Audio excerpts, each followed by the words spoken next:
Aujourd'hui, je vais vous parler du système respiratoire, mais surtout de comment est-ce qu'il fonctionne pour la préparation à l'examen de sciences technologies de secondaire 3.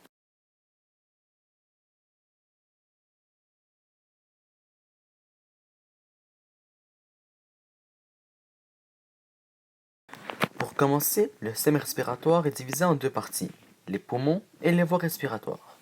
Dans les voies respiratoires, elles contiennent le pharynx, les fosses nasales, le larynx, la trachée, les bronches et les bronchioles.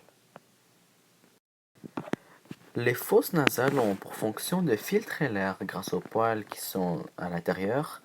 Ils réchauffent et humidifient l'air grâce aux mucus aussi. Et le pharynx fait passer l'air vers la trachée et la nourriture vers l'œsophage, mais ça c'est autre chose. Le larynx lui achemine l'air jusqu'au poumon et il produit la voix.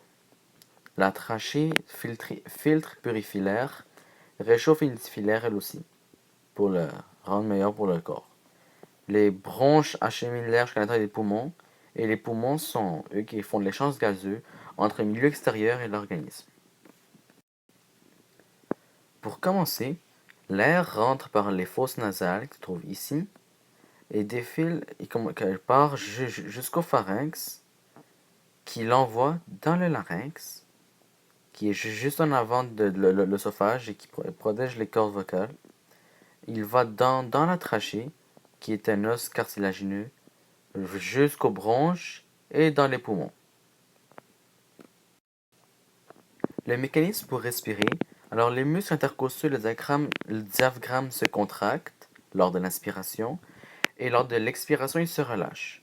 Les cônes se soulèvent et le diaphragme s'abaisse, la cage thoracique prend du volume, le volume des poumons augmente, la pression de l'air à l'intérieur des poumons va diminuer puisqu'on inspire de l'air et elle devient plus faible que la pression extérieure.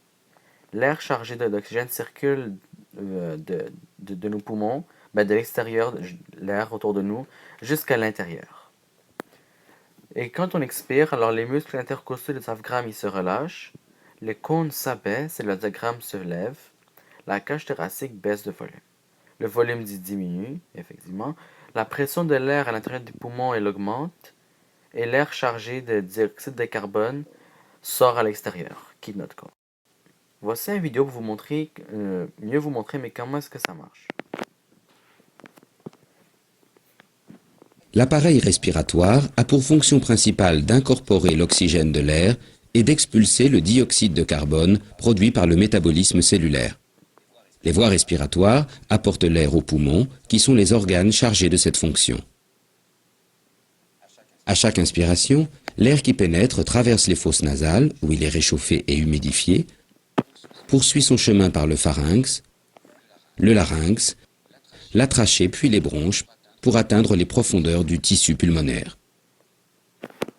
Dans les alvéoles, se produit l'échange gazeux entre l'air et le sang grâce à un procédé de diffusion passive de gaz qui tend à égaliser la concentration de part et d'autre de la paroi alvéolaire.